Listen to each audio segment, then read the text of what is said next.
சாப்பாடு கொடுக்கணும் அன்பால.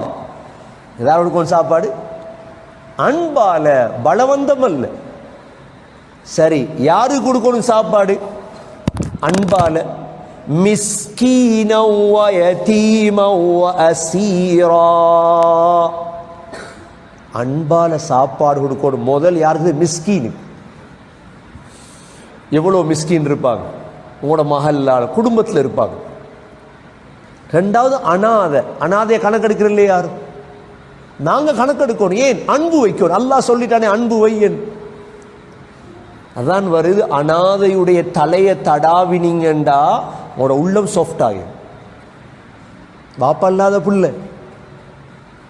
மூன்றாவது சிறை கைதி, ஜெயிலில் இருக்கிறாங்க எவ்வளோ பேர்.